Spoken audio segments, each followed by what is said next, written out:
Yeah, this is we're on. Yeah, we should be on. Good evening, ladies and gentlemen. Welcome to tonight's episode of Paranormal Encyclopedia. As always, I'm your host, Kevin Mears, demonologist in the Paranormal Encyclopedia. Here is my co-host. Ryan McKinley, author of four vampire novels, godfather of vampire thrillers, and vampire enthusiast. So everyone hang tight while I post links. Brian, you have found remembered your keys this time, so keep them entertained. Yes. All right.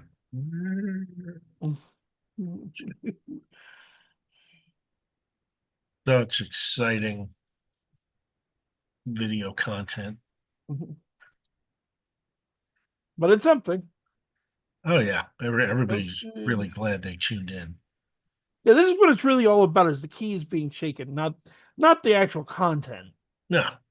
Well, that's why I save it for, every couple of months or so for special occasions. If I do it every time, it becomes, boring.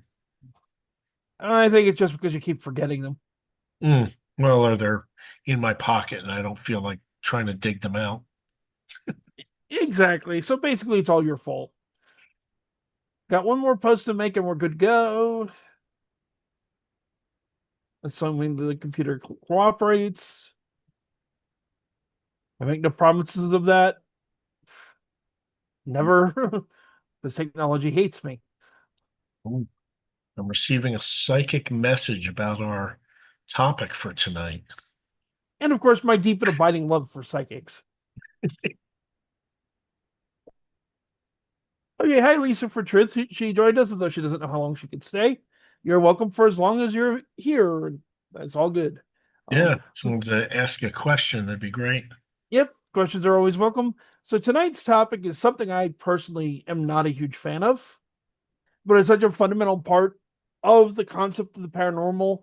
We can't ignore it forever, even though it's been a couple of years since I think when we last talked about it, which is psychics, extrasensory perception, mediums, telekinesis, telepathy, a lot of teles, really. And all these supposed abilities and powers people have that scientists have been trying to study for decades. Ryan Institute, probably, which is probably one of the most famous places to do it in the United States, which I'm trying to remember the name of the university it was associated with. But yeah, the Ryan Research Center. It's independent today, but it was at one time associated with Duke University. Hmm, interesting. Yeah, Princeton University also used to have a, department called PAIR,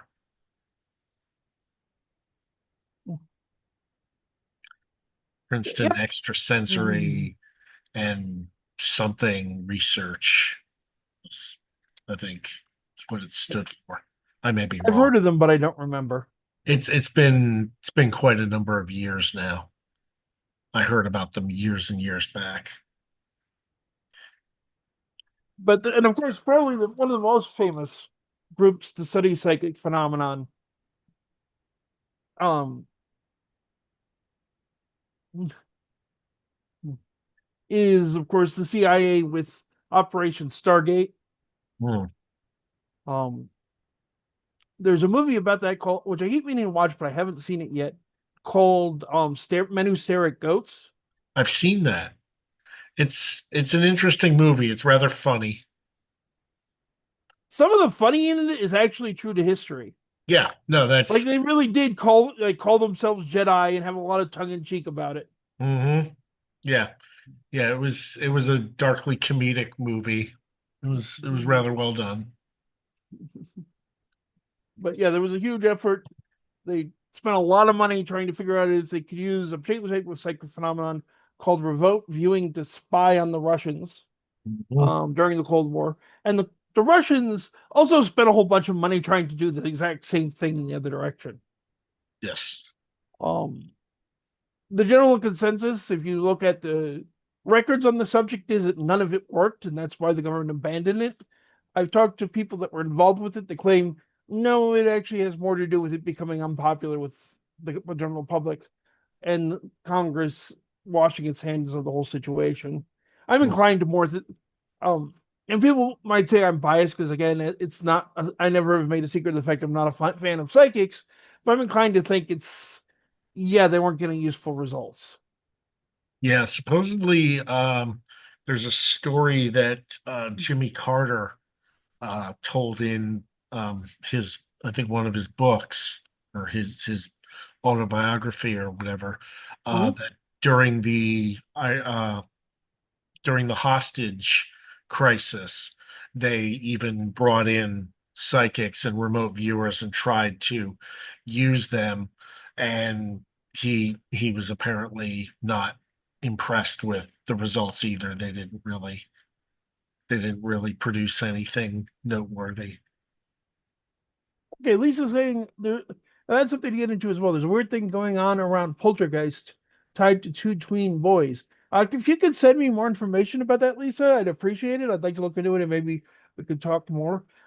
Poltergeists also fall into this, sometimes fall in this weird psychic umbrella. Hmm. Um, Parapsychologists think that so there's a type of psychic ability called telekinesis or psychokinesis, depending on who you ask. But it's the ability to move objects with your mind. The most famous example of this is an Israeli stage magician named Yuri Geller, who used to be famous for bending spoons with the power of his mind, who was completely exposed by fellow stage magician James Randi sometime back in the fact he was doing magic tricks and claiming it was psychic powers. Yeah. Um, but research has been done into this. People have claimed to get results, and there's a few studies that are at least genuinely interesting. Brian and I talked last week, I want to say, about a study that we think was done at Princeton, where they set up a random number generator based on an isotope or something with a very unstable decay rate Right. that would generate completely random numbers that could be positive or negative, and there was no way of predicting what number came out of it, or what even if it would be a positive or negative number. So they asked a group of martial arts students all to focus on the printout of the numbers, which would be the first time that anyone saw them come out, with the goal of having more positive numbers appear than negative numbers. And supposedly they got more like a statistically significant number of positive numbers. Hmm. And it's a pretty good random study if it was done exactly as described. Although once is a fluke, which is why in science you have to repeat. New England Society for Psychic Research, NESPER, isn't really big on the psychic thing, although probably, I mean, poltergeists certainly. But there are, I mean, poltergeists are, okay, so this is not an episode about poltergeists, but really briefly, poltergeist is a very general term. It comes from German polter meaning noisy, geist meaning ghost or spirit. Hmm. And it's a really an umbrella of phenomenon, usually involving objects moving by themselves, strange sounds, strange smells. Um, Often there's an elemental component of it where spontaneous fire, rain inside of houses, stones falling inside of houses, tornadoes inside living rooms, things of that nature. Um, and the biggest thing that sets us aside from a more traditional haunting is nobody sees a humanoid form. They might see like a black or gray mist, and this has led to a lot of speculation about what's actually going on. Some people think it's ghosts, some people think it's demons, some people think it's elementals. The parapsychology field generally thinks that poltergeists are humans. So it's thought that, and you may have heard this before in various places, that every human being has a certain degree of psychic ability. So particularly in teenagers, that just as they hit puberty, it's supposed to spike. And this can supposedly will cause objects get knocked all over the place, and weird smells, and weird sounds, and all these other things. And it's the kid, people. The common explanation for poltergeist is the kid's doing it. Well, this is saying yes, the kid's doing, but the kid doesn't know they're doing it. They're doing it with their minds. Hmm. Um, if you want to ask me which one I think poltergeist phenomenon is, yes, I think it could be almost any of them. Again, it's too broad and too general a category to nail it down to one specific thing. Well, they usually, when they've tried to investigate the kids, doesn't it usually turn out it's the kid like faking it? Sometimes, other times, there's no evidence of the kid faking it. For that matter, there's cases where phenomenon continued to go on in the house when the kid was out of the house. Hmm. Particularly the famous Enfield Voices case, which was the basis for the second Conjuring movie. Um, yes, the kid, one of the children, did confess to faking at least some of the phenomenon. And there's a whole complicated series of theories about why they did that. On the other hand, investigators reported having things happen in line with what the family was experiencing when the investigators were the only people there, so the kid couldn't have faked it. Hmm. Um, Yeah, I'm just thinking of like hidden camera documentaries and things where I've seen where you see the kid jump out of bed, throw some stuff around, and then jump oh back in yeah, and start screaming and pretending that, you know, it and just this is starts why, flying around. like, this is why you have to be careful investigating any claim of the paranormal because people do fake it. Yeah, set up hidden camera, especially with modern technology. You can set up hidden cameras and things like that and see what's actually going on. Um, and there were reports of really crazy phenomenon getting caught on film that couldn't be faked. I mean, what's a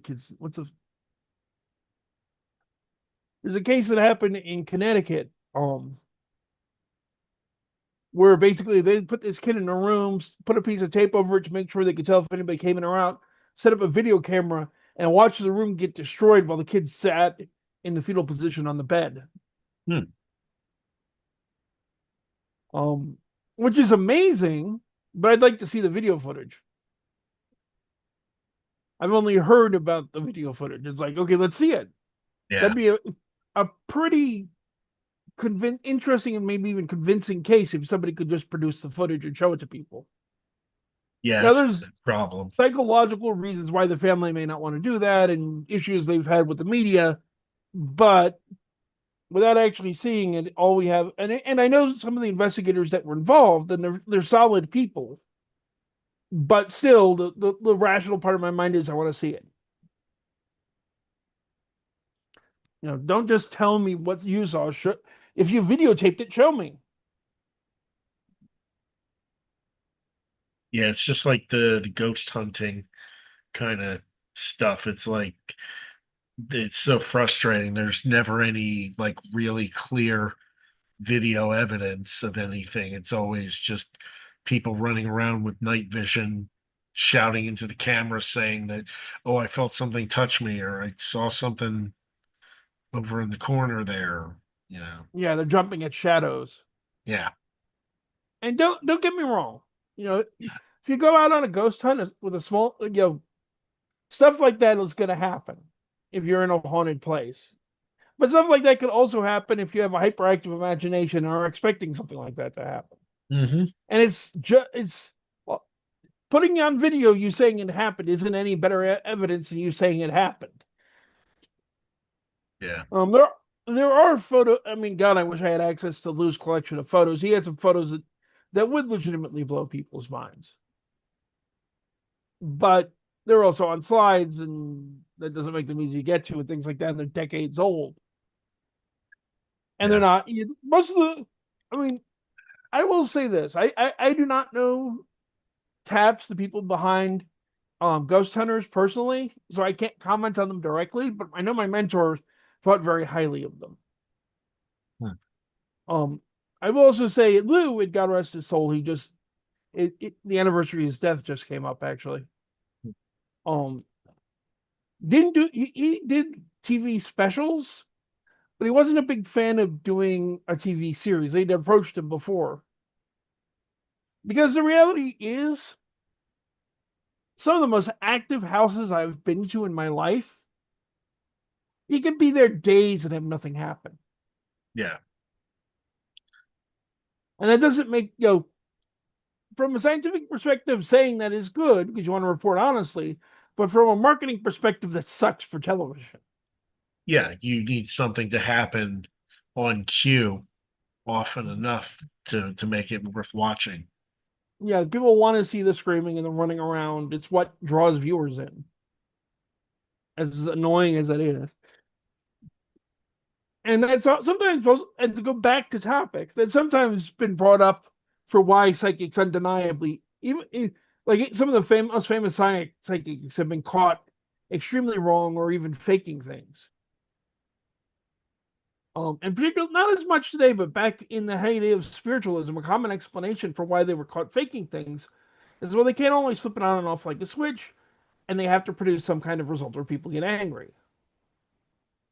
Yeah. Um, I'm not a big fan of that explanation, particularly. I mean, let's be clear when I say I don't like psychics. I've been at this for 30 years. I have let my a lot of people who claim to be psychic, and I think in my experience, you can divide them into roughly three categories. Most commonly, in my personal experience, somebody doesn't needs their screws tightened. It's not that they're deliberately defrauding you.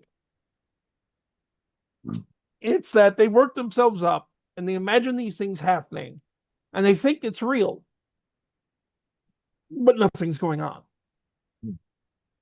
And it's hard to verify, especially in the ghost hunting community. It becomes hard to be verify things because they can say, okay, there are three spirits in the house. One is a demon, one's a 6-year-old man, and the other's a 3-year-old child. It's like, how do you verify that? It's not easy. They Yeah. might be telling the truth. They might be pulling it out of their ass, and they probably don't know themselves. Yeah. I don't think those people are crazy. I think it's just a lot of it comes down to everybody wants to believe that deep down there's something special about them. Which And is also true. But I and think I there's think if you know they have a couple of flashes of intuition that turn out to be right, people encourage that and suddenly they're believing that that they've got some kind of special ability. well, there's also the problem of confirmation bias Mm, that humans are more inclined to remember things that support what they want to believe than things that don't. So yeah. if you have a psychic make 9 wrong guesses and get lucky on number 10, people will just remember the time they got it right. Yeah. And that very much works in favor of the second group, the scam artists. But it also works in favor of the people that have an overactive imagination, which might be a nicer way of putting it than calling them crazy, admittedly. Um, the point is, most of them, they think they have something they don't. And I think you're absolutely right. That desire to be special, to be the unique person, is a big factor there. One of my more interesting experiences, I think, with a group of people who were like this was investigating a old 18th century house in like the Harrisburg area. It was part of a convention, so it was part of a massive, like 100 people going through in groups of 5 at a time. So by design, I wound up with a bunch of people who thought they were psychic, and I'm talking about, oh, this room is very cold, and I'm standing on top of the air vent that just turned, and you can hear that it just turned on.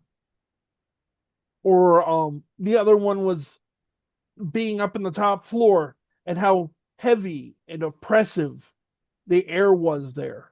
And yeah, the roof did that in the middle to the point that I couldn't stand upright. The roof bowed so low. And to illustrate my point about it being natural, not supernatural, I walked to the middle of the room, bent almost double over, And I looked at them and went, really? And again, I don't think they were lying. I don't think they were doing a scam. I think they honestly were psychic, but Occam's razor, the simplest explanation is usually correct. Yeah. But okay, so the second group of psychics, which are the ones that get the TV shows most of the time, are con artists. Yeah. Um, and there's mostly today. I mean, and I kind of lament the spiritualist movement because in the spiritualist movement, it was a lot of frauds, but the frauds put on a good show. You'd all come into a room with the lights turned down and put your hands, fingertips on the table. The table would bounce up and down or levitate up into the air. Or you heard knockings, or you'd see a figure in a dress, glowing dress float through the room. And it'd be somebody under the table pushing it. The figure in the glowing dress was the medium who had just gotten up and in the dark put on a fluorescent, one of those gowns that'll glow, with the fluorescent paint that'll glow and Yeah. walk in and things like that. But it's a show, it's a magic act. And now it's like, who do you know who's named Mary? And it's like, my dudes, if you're gonna fake it, at least make it fun.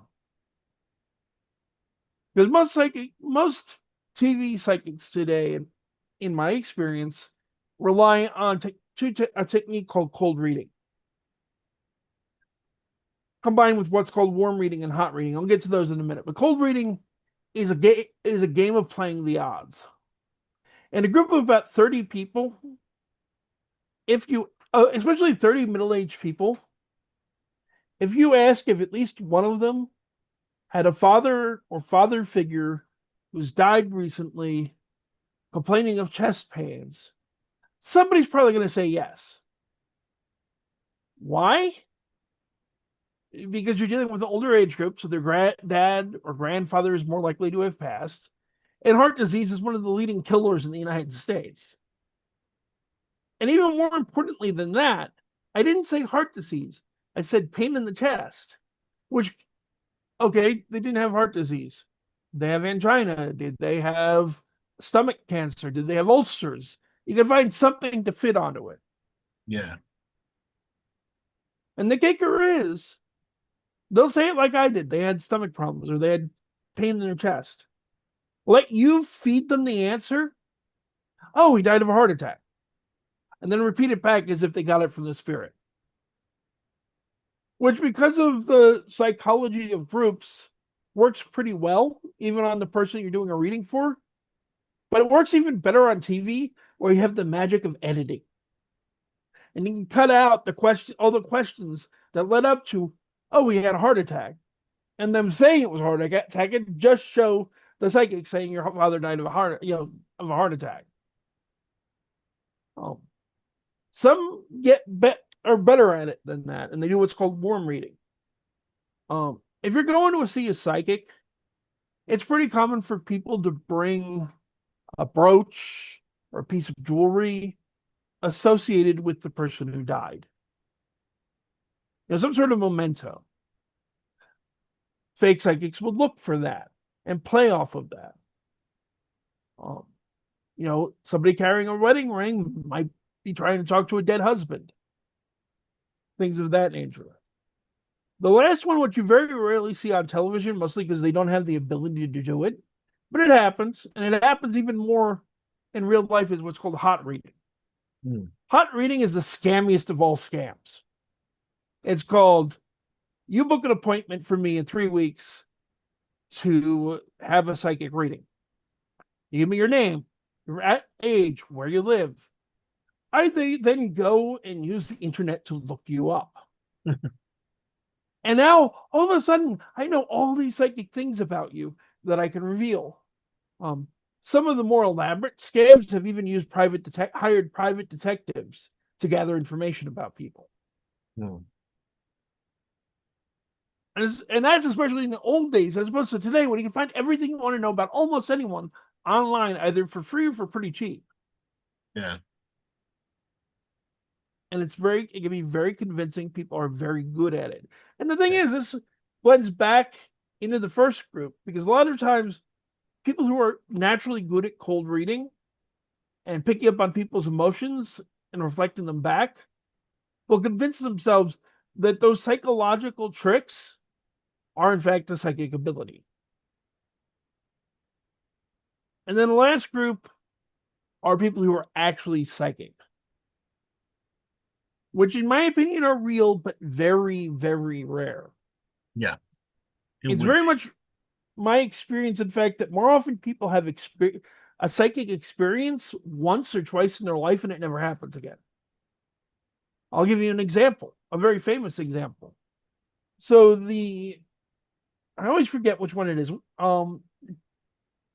Okay, the EKG, electrocardiography. Oh no, that's I did have it wrong. The EEG, Yeah, that's the brain one. the one that the test that tests for brain activity and measures that. The guy who invented it, the story of what inspired and invented it is rather interesting. He had an accident where he fell off of a horse and got injured. Not like super seriously, but he did get injured. At the same time he fell off the horse, his sister had a premonition of him being in danger. Wanting to understand his sister's experience inspired him to create the EEG. Hmm, It's interesting. not proof of psychic ability in any sense of the word, Yeah. but it is an example of something that I think is worth remembering, which is even though we haven't proven the existence of psychic ability, and maybe we never will because maybe it doesn't exist, maybe we will one day. Doesn't, but regardless, it doesn't make looking into claims a waste of time because this guy was interested in and looked into it and he invented the EEG. There's another story of a book called Psychic Chemistry. Or no, excuse me, Occult Chemistry.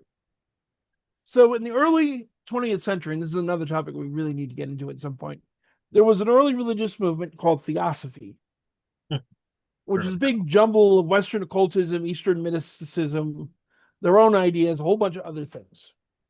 But not the original founder, Madame Blavatsky, but her hair, essentially, a woman by the name of Marie Besson, wrote a book called Occult Chemistry. Um, Annie Besant, and another one whose name I'm not even going to try to pronounce. But it was called Occult Chemistry Investigations by Clairvoyant Magnification into the Structure of Atoms of the Periodic Table and some compounds. But they each claim to use clairvoyance, the ability to see things that other people cannot, to go down to the atomic level and examine matter. That's different. And I'm sorry, So that's different. and they claimed to have discovered new elements, one of which they called paraneon. Now, most people then and now considered it pseudoscientific bunk, but one guy did not.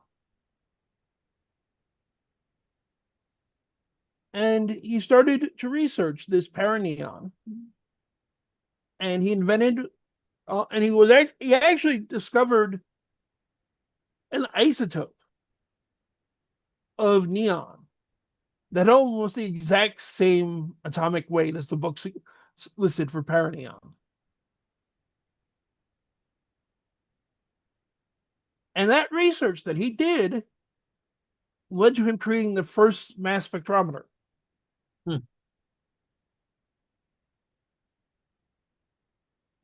Now, again, this isn't proof of psychic ability, but again, somebody went, "Huh, this is interesting. Let's look into it," and found something useful. Francis William Aston. hmm, And pretty cool. how important was this? Was occult chemistry to his research? Well, I'll put it like this: when he won his Nobel Prize, he actually deliberately name dropped both the book and its authors as a major inspiration for his work.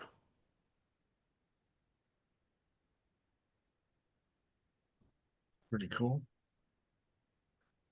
I'm not a big fan of psychics. I've never been a big fan of psychics. But that doesn't mean there isn't something worth asking questions and looking into about why people keep having these experiences. Almost everyone in the audience has probably had that time when the phone rings and you know who it is before you answer, without or before the invention of caller ID. Hmm. Yeah. That that dream that some seems to come true. I've had that happen a couple of times.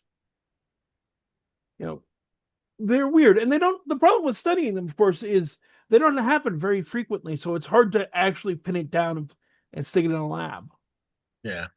For me, it's thinking of a song during the day and then turning on the radio at some point And and hearing the song. having that song be, on the radio. That's happened a couple of times, and it's always a weird experience. There's been a whole series of other very interesting tests that it's like there's a very famous one called the Gansfield experiments, where they would subject people to sensory deprivation. Put them in a sensory deprivation tank so they're floating in water to throw off their sense of balance and touch. Put ping pong balls cut in half over their eyes, and then bathe them in pink lights so they couldn't see anything. Play white noise into their ears, Hmm. and then leave them in these tanks. And in another room that they could not see, even if they weren't out of the tanks, they couldn't see what's happening. They'd flash a series of pictures on the screen. They'd have a series of pictures in sealed down envelopes. And they'd be asked to describe the pictures or describe one picture in particular. And people got interesting results. There's a book by famous skeptic and general science educator Carl Sagan called The Demon Haunted World, where he talks a lot about paranormal claims and dismisses most of it, but he offers the idea that at least remote viewing, which would be what this Gansfield test is dealing with, might have some truth to it.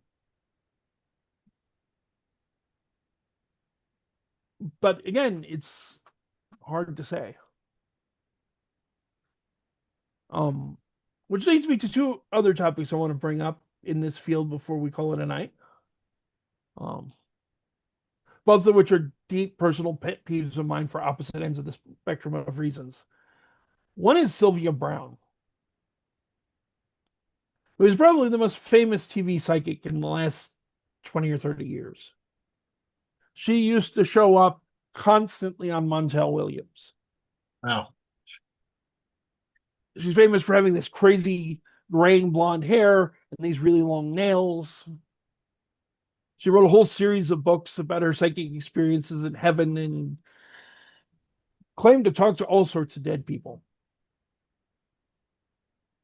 One of the most now, if you watch her and you know anything about cold reading, what she's doing is usually pretty clearly cold reading. But there's a particular case I want to bring up.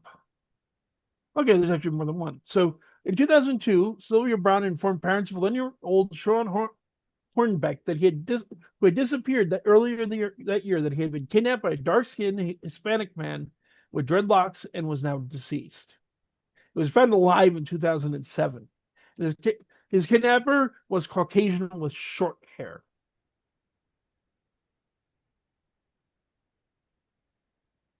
In 2004, Brown told mother of kidnapping victim Amanda Berry, who had disappeared 19 months earlier, she's not alive, honey. Brown also said Berry was in water and that she had a vision of Berry's jacket in the garbage with DNA on it. Sadly, the mother died 2 years later, still thinking her daughter was dead. Then in 2013, Berry was found alive.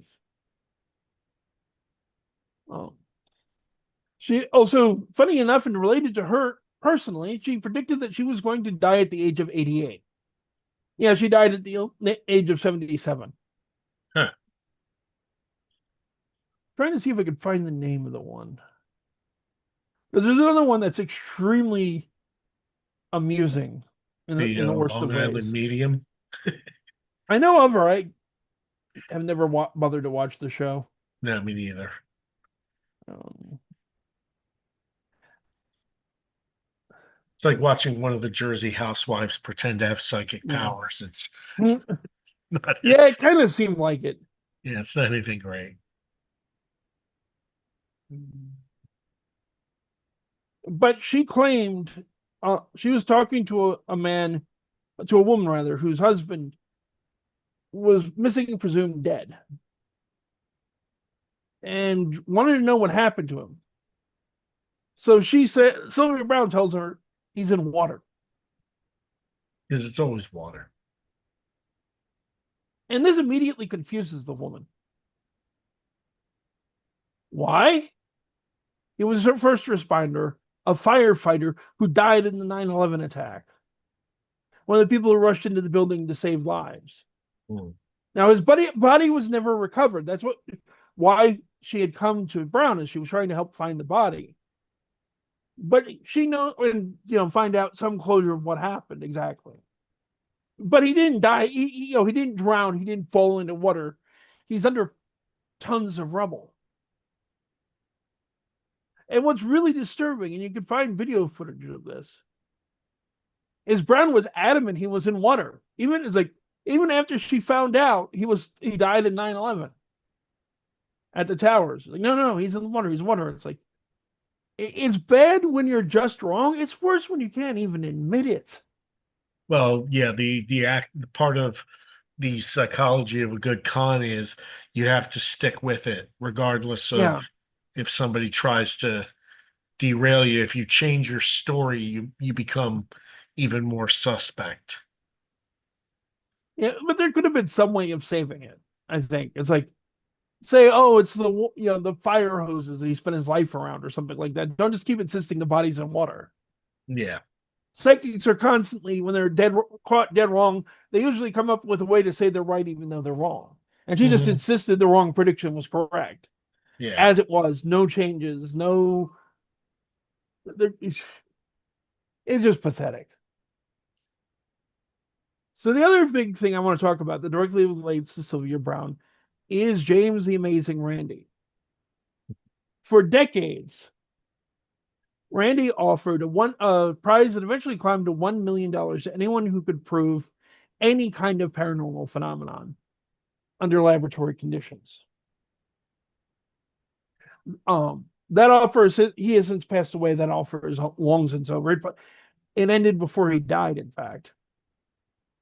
But a common question that I still see, and my answer is always, you realize he's been dead for years, is why paranormal investigators and people like myself don't take him up on his offer.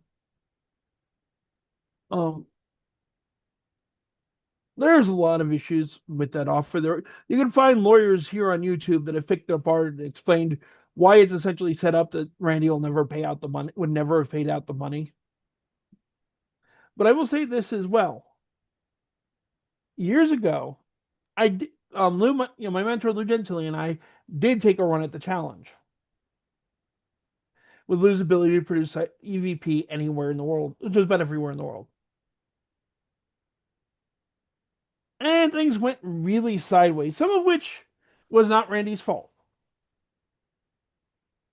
For example, shortly after we reached out to him, he suffered, I want to say it was a heart attack or a stroke. He suffered a major life threatening medical issue and was in the hospital for an extended period of time. So unsurprisingly, he wasn't really available to do the test. And I don't fault him that. Stuff happens. But then he got better and he was ready. And then the BS started. For one, he claimed very publicly he challenged Lou, and why hadn't Lou gotten back to him? Because we sent the parameters we suggested for the test to him, and then he sent them back. Now, he had Lou's physical address, at least one or two email addresses, and a phone number. He didn't decide to use any of these to try to reach out to Lou. Like many sites back in the day, and even today, his site had a contact me section on the webpage.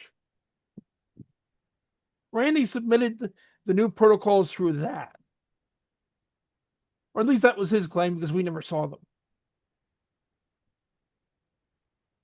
It got even worse when Randi puts on his website, "Where is Lou Gentili? Why is he not getting back to us?" And then at the very end of the article, where he's complaining about Lou not reaching out, he comments on the fact that Lou had just had a major medical issue. And they knew about this, and that was why Lou wasn't responding. Specifically, at the time, Lou had fallen off a ladder at work and been seriously injured and was in the hospital when they put this thing up complaining that Lou hadn't reached out, which is pretty sleazy. Especially, he's like, we could have done the same thing when you had your heart problem. We didn't because we're better than that. And then Lou had further medical issues that eventually would cost him his life, unfortunately. And during that, Randi, long before we knew Lou was going to die, because it was an extended fight, Randi announced on his webpage that Lou had withdrawn from the challenge, which also never happened.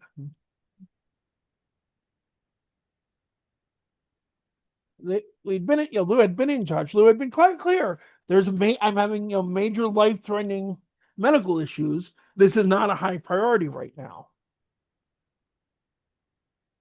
Then sadly, Lou passed away before anything more could come out of it.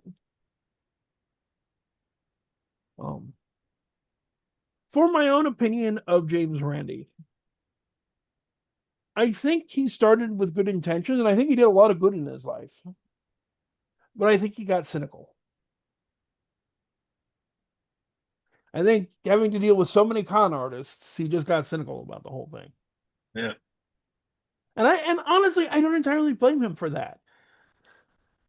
Trust me, there are groups I will not have on this show because I got sick of dealing with the nonsense back in the day. Psychics are not quite on that list, but they're pretty close. But for everybody to go, oh, why haven't you taken the $1 million challenge? Years after the man has died, and the challenge has since gone to the winds. Now, last I had heard, which some years before he died, he actually had it all used to create a grant-making foundation for people who wanted to debunk psychic claims, or at least investigate them. And that was the last. And I think I've seen at least one or two times a grant's been offered out, but that's about all I've heard of it since. There's also the more obvious point that's been made that if somebody could actually reproduce a psychic ability under properly controlled conditions, as even Randi himself would have admitted, $1 million is chump change in the long run. That's like Nobel Prize territory. Yeah, or a really nice government contract. Government contracts. Oh, I think if you do it under proper controlled conditions, got it published in a proper peer-reviewed journal, and verified by other respected scientists, Nobel Prize for sure. Hmm. And yeah, you're going to get multiple government contracts, probably starting with the CIA that wants to weaponize it somehow. And because humans are humans, the second set of offers you're going to get after the government is people who want to use it for porn somehow. That'd be the most interesting. It would. But it's the nature of humans that pretty much every new technology we create, somebody figures out a way to turn it into porn. Well, you get the remake of Ghost, except they go X-rated in that version. Doesn't stop with the pottery scene. It just keeps going. keeps going. Hey, Teresa Hall. But let's see, what else is there to say? I mean, the other big thing to talk about in psychics I'm sorry, what was that, Brian? I was saying faith healers kind of, to me, fall in that yes, same. Absolutely. In fact, I was just thinking that and I completely forgot. Thank you for reminding me. The other category in psychic, aside for faith healers, I'm going to pivot back to faith healers in a minute just because I want to address this, not leave it as something somebody's go, why didn't you talk about mediums? And I don't mean modern mediums. I mean the ones I touched on before, the heyday of the spiritualist movement and all that. That is a really great topic, but we've got 13 minutes left in the hour, and I don't want to get into something that big now. So we'll come back and we'll talk about mediums at a future time. But Brian is absolutely right. Faith healers are a perfect subject, and very much are another flavor of psychic, and the vast majority of them are frauds. Um, so again, a lot of the times with faith healers, what you're dealing with is cold reading again. They're just using statistical probabilities. The most famous example of this, quite possibly, is what's his name? Pat Robertson, Hmm. who on his TV show will say, "Oh, God is revealing to me a person who has colon cancer right now. God is magically healing it right now." This person with colon cancer isn't there on the show. They're not on a phone call. They're not named. Anywhere in the world that someone has colon cancer that goes into spontaneous remission, he could be right. Hmm. Yeah. It's there's actually an even more famous and more interesting example though than this, which is a man by the name of Peter Popoff. Oh God, yeah, I used to hear about him. Popoff was an incredibly impressive faith healer in terms of his ability to bring up information. He would tell you your name, your address, what you were diagnosed with, the name of your doctor, very specific, very personal information. And he'd be right. Yep.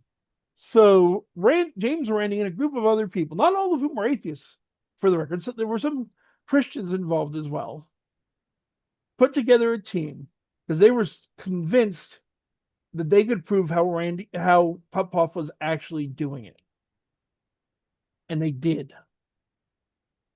What they realized is that before every ministry, every time he went on stage and called up all these people and knew all this information,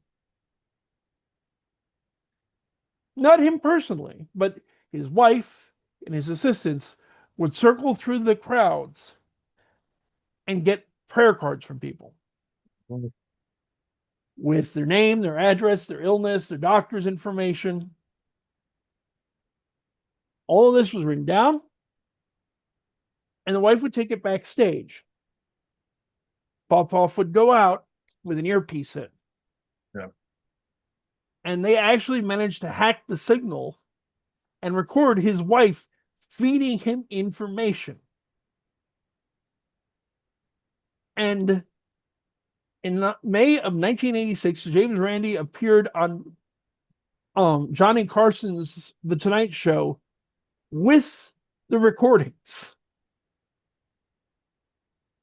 Although Popoff at first insisted it was a hoax, he had hired an actress to impersonate his wife on a doctored videotape. But eventually, he had to admit that, yeah, he'd been caught. Yeah.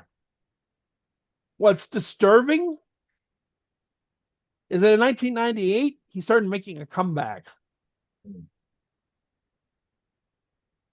And he's still, as far as I can tell, he's still alive and still pulling healing scams. Yeah.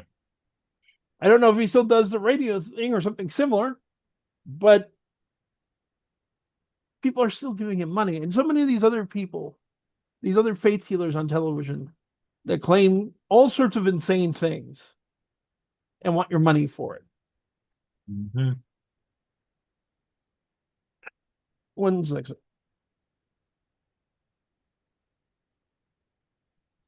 And one of the worst things in this subject, of course, is this very popular idea, particularly with Joel Osteen and others, called prosperity gospel. Oh yeah. Let me explain prosperity gospel in a nutshell. It's like a pyramid scheme, except all the money goes to the top. And you hope someday God sends some money your way. It's like the funnel scheme. Because the idea is that if you donate money to the church, particularly if you donate money to the church, God will reward you and will multiply the money you make many times over. Because God wants his followers to be prosperous. None of this is biblical. No, None of it's this is very in appealing to keeping. Americans. Yes, you cannot. This is in fact very anti-biblical. It's essentially buying your way to happiness. This is not what Jesus taught. It doesn't work. And I will tell you this, ladies and gentlemen. I think donating money to a worthy cause is a good thing.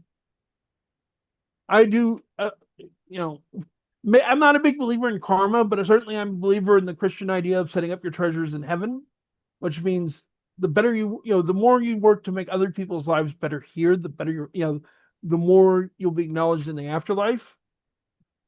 But it's not alone. It's not an investment company.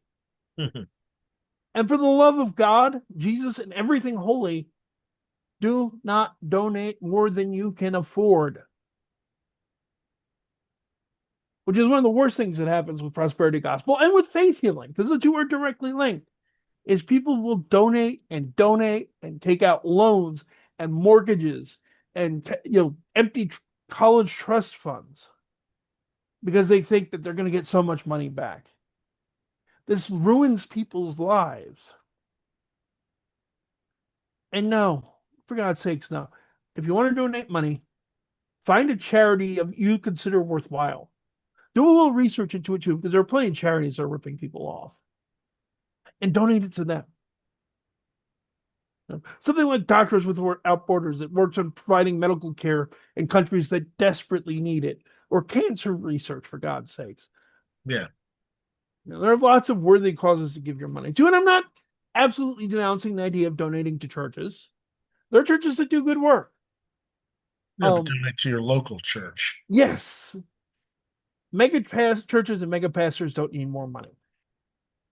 Whenever people say that we should tax the churches, the counterpoint I always think of is my friend and my mentor, Joseph Rose, who ran a small church in the Center City, Philadelphia area, lived in a small house. He lived a very simple life. Not in some mansion, no private jets, no limousines. And he was always spending time in the hospital, talking and praying and reading with people, or in old folks' homes. He was always out doing something to help someone else. And Huh. those types of churches they need money to keep the roof up and the lights on, for God's sakes. Yeah. I mean, I'm a believer. My thinking of that is you have a cutoff the same way you differentiate small businesses from, corporations and whatnot. You tax the mega churches, the big giant, the Catholic Church, the huge ones that can afford to give a little money back. I agree with it, and I think there's an even simpler place to start. I am not saying don't tax the mega churches, but where we could start? Let's enforce tax law properly on churches. According to tax law, a 501c3 corporation, like a church, cannot advocate for a political figure, period. Exactly.